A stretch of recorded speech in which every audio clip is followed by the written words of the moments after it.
Let's begin today with some examples. These are relations, certainly. F, G, H, J, and K are relations, and let's figure out which ones are functions. If you recall from last time, for every element in A, and the set A in all 5 of these is the set 1, 2, 3, 4, each element, little a, needs to appear in exactly one ordered pair in the relation, and then that relation will be a function. And you can see this in this picture by looking at arrows. So each element in this set on the left-hand side needs to have exactly one arrow coming out of it. We notice F is a function, H is a function, J is a function, and K is a function. Just looking, we see one arrow coming out of each element, 1, 2, 3, and 4. But here, this one, G, this is the only one on the board that is not a function. Certainly it's a relation. G is not a function. Well, for example, element 2 has 2 arrows coming out, and that alone would say G is not a function. But also, element 3 has 0 elements or arrows coming out, and so really either one of those is justification. G is not a function because, like we see in the other 4 relations on the board, every element in this set 1, 2, 3, 4 needs exactly one arrow coming out. Now, this was a review of what we did last class, but what I want to talk about today is some adjectives that describe certain types of functions. We will define one-to-one. We will define onto, and then we will come back to this picture and figure out which of the 4 functions on the board are one-to-one. Similarly, which ones are onto. Given A and B sets and F a function from A to B, we say F is one-to-one, or injective. These 2 adjectives mean the exact same thing, provided, well, let's see, for all x, y, and a, if f of x equals f of y, then x equals y. This is one way to state it. It is an implication. If you happen to have the function value, f of x equals f of y, it must be the case that x and y were equal. Another way to say this is as follows. Let's see, I'll start the same way for all x, y, and a. Well, we know what's logically equivalent to the implication. It is the contrapositive. So this would say if x is not equal to y, then f of x is not equal to f of y. So these 2 are really the same thing, logically equivalent, and they're both what it means to be one-to-one. Now, immediately, let me discuss what it means to be onto. Onto is another adjective, and you will also see surjective, and it says the following. It says for all B and B, there exists, let's see, an x and a with f of x equals b. I can say this another way as well, and that is that the image of f is all of b. Right? For every element in capital B, there is some value that maps to it. So this says the image of f is all of b. Now, just as a comment, we always have one direction. We always have that the image is contained in B. But for a function to be onto, we have the other direction, namely that B. This is precisely what this says, in fact, that B is contained in the image. Now, our focus today in this lesson is to look at a function and be able to determine, is the function one-to-one, is the function onto? And then, if the answer is yes, prove the function is either one-to-one or onto, whichever we are looking at. And if the answer is no, justify why the answer is no. So let's go back to the 4 functions we had on the board to start and determine whether those are one-to-one or onto. Let's start with F here. First of all, the concept of onto. You see, 6 is not in the image of F. So F is not onto the set 5, 6, 7, 8. 6 is not in the image. Similarly, F is not one-to-one.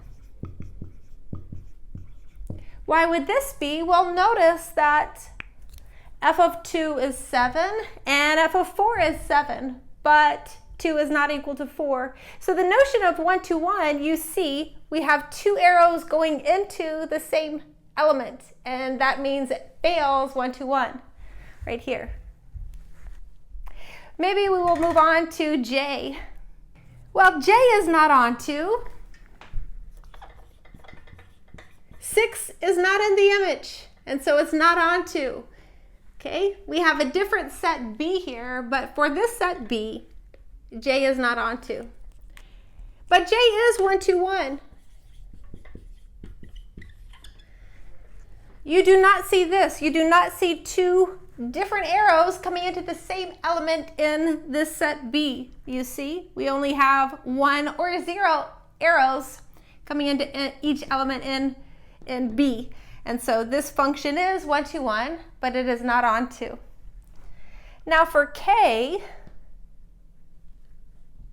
we see K is onto. This is onto, and this is one-to-one. And you could phrase that each element in this B, which in this case is 5, 6, 7, 8, each element in B has exactly 1 arrow coming into it.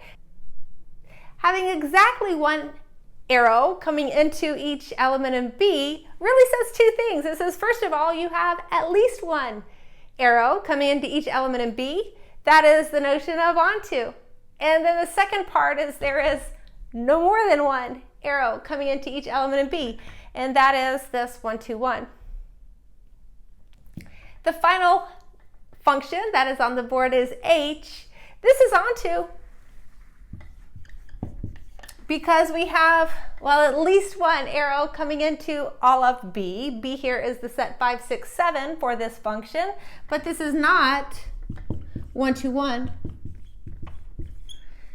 because element 6 has 2 arrows coming into it. This says H of 2 equals H of 3, but 2 is not equal to 3, and so this function is not one-to-one. So these are great examples. Look, we see 4 functions. One is neither one-to-one nor onto, and sometimes this happens. This one is both one-to-one and onto. We could also have not onto but one-to-one, not one-to-one but onto. So you can have all possibilities here. Here are our first 2 examples. We have the floor function, which maps from real numbers to z. I believe we have discussed this, but this rounds down. So this is defined to be the greatest integer less than or equal to x. Just for example, if you have the floor of 3.8, this is 3, but also the floor of 3 is 3. Well, immediately writing this down, just to remember what this function is, you should be able to see that the floor function is not one-to-one. So let's prove this. Well, we basically have the proof, but we need to explain why. So first of all, f is not one-to-one.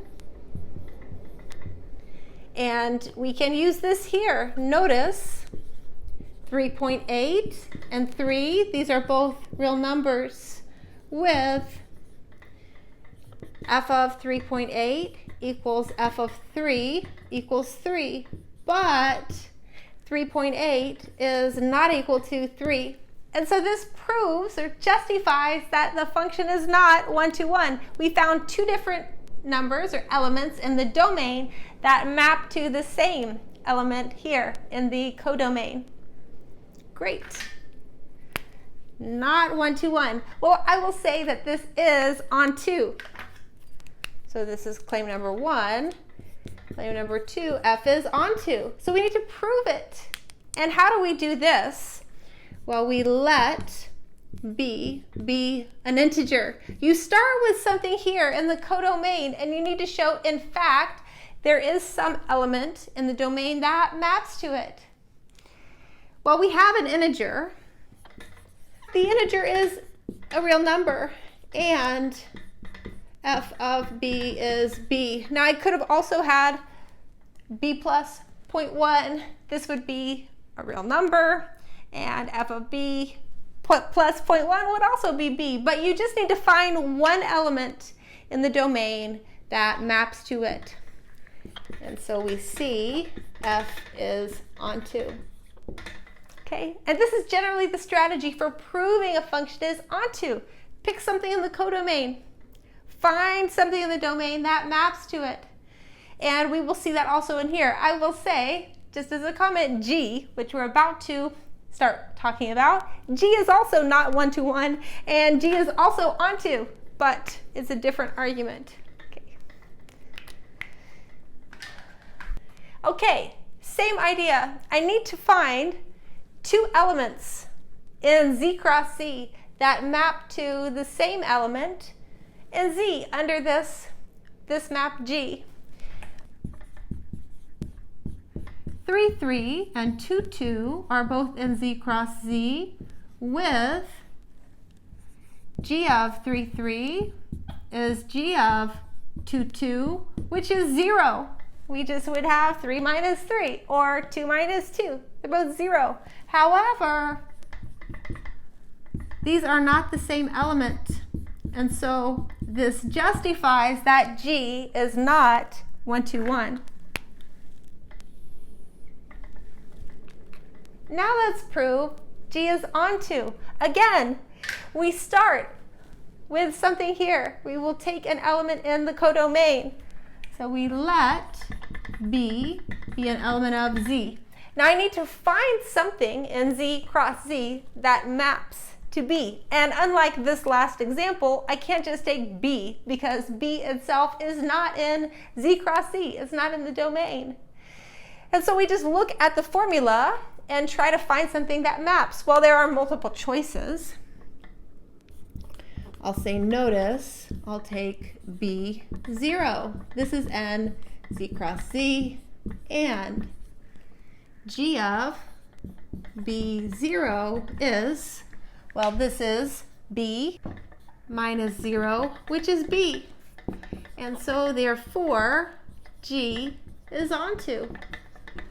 We take an arbitrary element in the codomain. We find an element here in the domain that maps to it. And this proves g is onto. So we had two examples proving a function was not 1 to 1, but was onto. So let's practice some other things that can happen. My next two examples look like the same function, except they're really not. We are multiplying by 3. But first, I'm thinking about it as a function from natural numbers to natural numbers, and this I am calling f. And then I'm thinking about the same just times 3 operation, but as a function from real numbers to real numbers, and I call this g. Okay, well, you can see just by what I have labeled that when you consider this function from natural numbers to natural numbers, we will have 1 to 1. We will not have onto. And here we have both 1 to 1 and onto. So let's start here with f, and we will start by showing f is 1 to 1. This is how you begin a proof of a function being 1 to 1. You start with two elements in the domain with the same function value. So we let x, y be natural numbers with f of x equals f of y. And then we must show, in fact, that x equals y. This was the implication. You assume this is true, that f of x equals f of y, and then show that x equals y. Well, we know the function, so we have that 3x equals 3y. And then dividing by 3, we see, in fact, x equals y. And we may divide by 3 because 3 is not equal to 0. Now, let's move on and prove that f is not onto. Well, to prove a function is not onto, you need to find one element in the codomain that is not in the image. Well, there's many here, but you need just one to justify not onto. So let's notice that 1 is a natural number, but 1 is not in the image of f. Now, how can I justify this, that 1 is not in the image?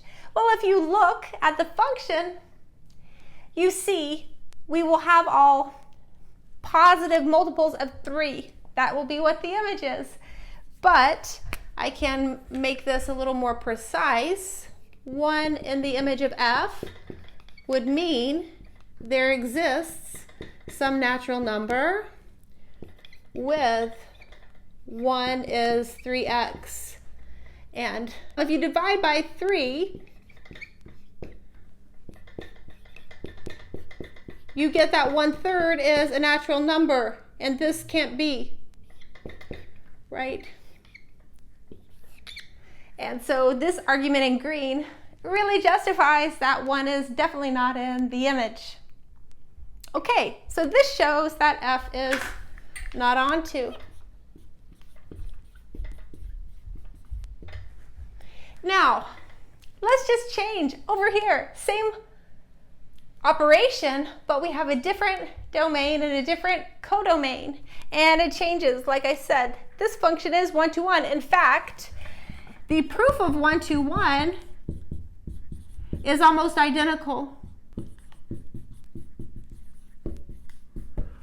Except I start with x, y in real numbers because this is the domain of this function with g of x equals g of y. And then I want to show x equals y. But it's the same idea that we have 3x equals 3y, and then dividing by 3, which is not 0, we see that x equals y. And this is the end of proving that g is 1-to-1. Now, what about for onto? The proof of onto, let's let b be a real number. Now, this is in here, codomain. I need to construct something in the domain that maps to b under this map. And it's not too hard to think about in this situation.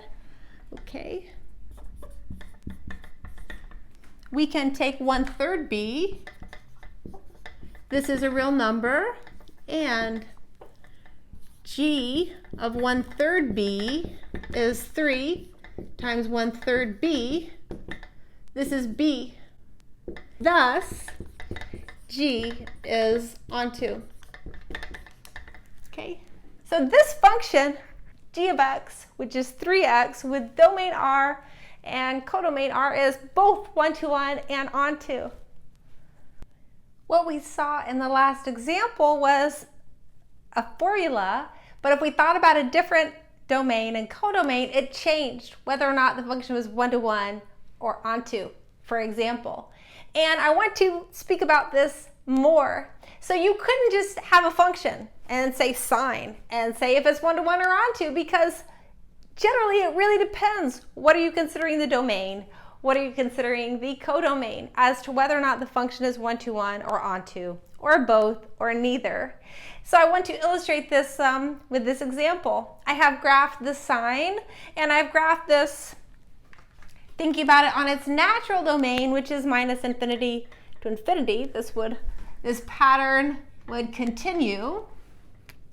So we will address some of that on this natural domain of -infinity to infinity. And you can think about the codomain as being -infinity to infinity. And then we can also think about the codomain as being -1-to-1. But then I also want to think about the sine with domain -pi/2 to pi/2. And we can think about this codomain, or minus pi over 2 to pi over 2, and think about this from minus 1 to 1. So every time you think about a function and you ask yourself, is it 1 to 1 or is it onto, you absolutely must speak about a function together with a set A and a set B for the domain and codomain. Now, this is the graph of sine. Here, this would be minus pi over 2. And here, this is pi over 2. So even if you have not had calculus and you don't really remember the sine function, we can answer all of these questions just looking at this orange graph. Okay, well, if we consider domain and codomain being minus infinity to infinity, is this function 1 to 1? Absolutely not. No, because, well, what would the justification be? Let's discuss. Well, here, f of 0 equals f of pi equals 0.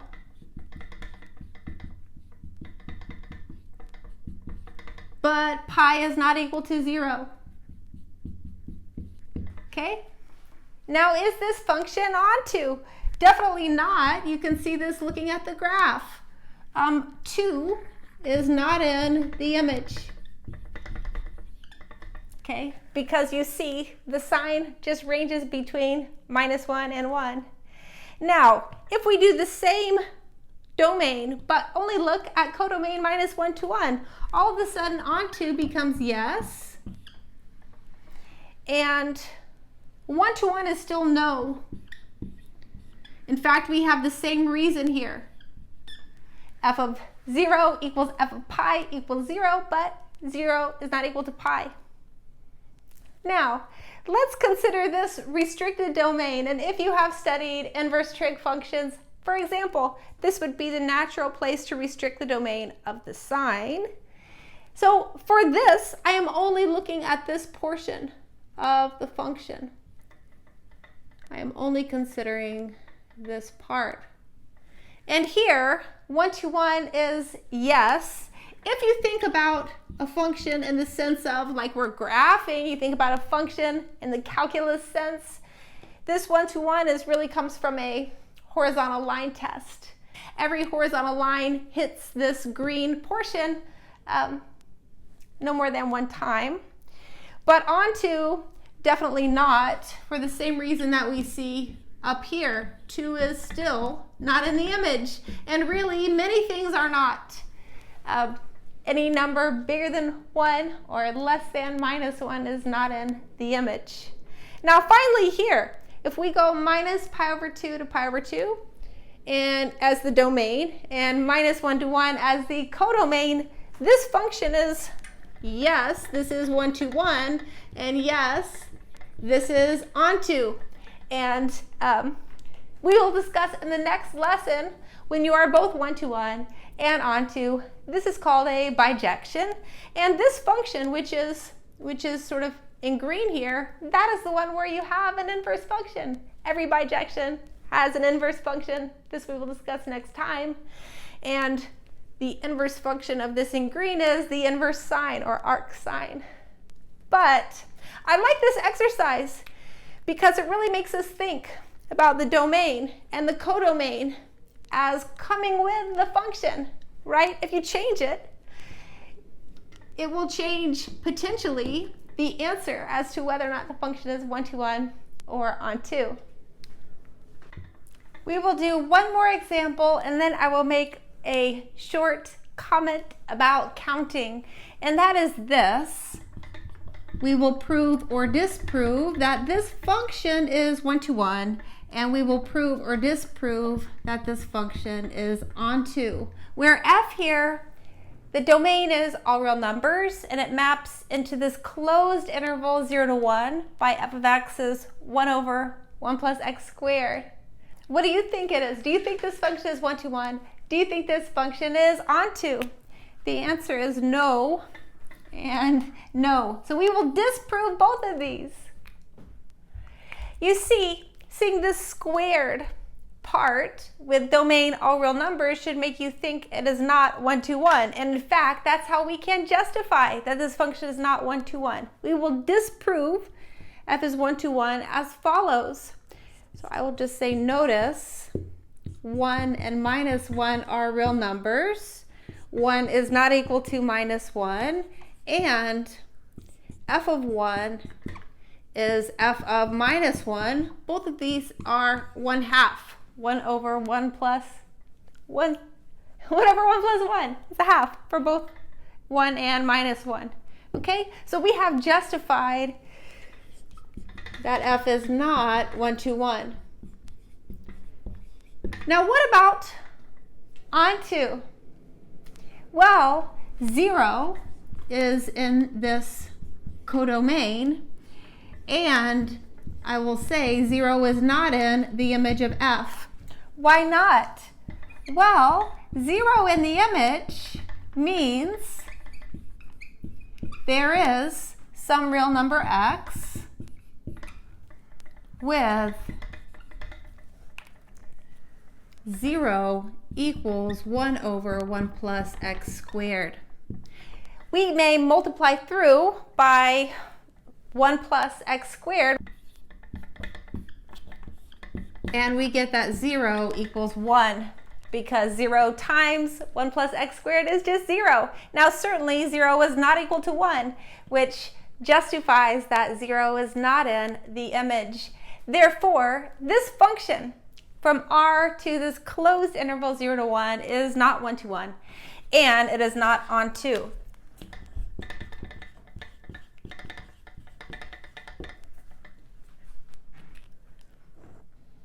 Let's end with this discussion about counting.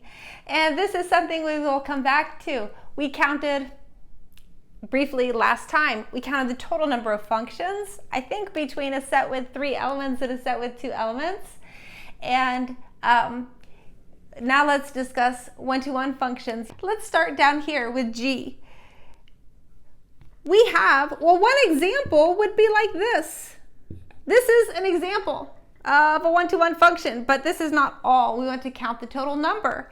So, and this goes back to our discussion of how do you even count functions between 2 finite sets.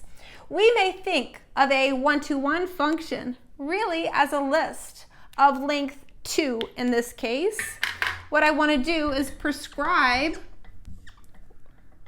something for g of 4. It can either be 1, 2, or 3, and then I need to say what is g of 5. So I do in fact have 3 possibilities for g of 4. G of 4 may be 1, it may be 2, or it may be 3. But once I have assigned g of 4, in this example, for instance, g of 4 is 1, I only have 2 choices. For g of 5, I could either pick 2 or 3, but I cannot pick 1 because this would not be 1 to 1. So I have, for every possible choice of a g of 4, there are 2 choices for g of 5. Altogether, you see we have 3 times 2 multiplication rule, which is 6. There are 6 one-to-one functions from this B to A. What about going the other way, functions from A to B? We could imagine choosing either 4 or 5 for 1. Maybe 1 goes to 5. So we have 2 choices. But now I need an element for f of 2, and I cannot choose 5 because that would fail here, 1 to 1. And so I must send that to whatever element I did not select for f of 1. So there is one option here. Well, what do we do now? You see we're kind of stuck. 3 either has no arrow coming out of it, in which case it's not a function, or you have to map it to either 4 or 5, and it would fail this 1 to 1. So maybe I will just put an X here. You cannot assign 3 in a way that, first of all, makes it a function, and second of all, makes the function 1 to 1. So the answer here is 0, and this we will also come back to. We address a similar question using the pigeonhole principle a few lessons from now.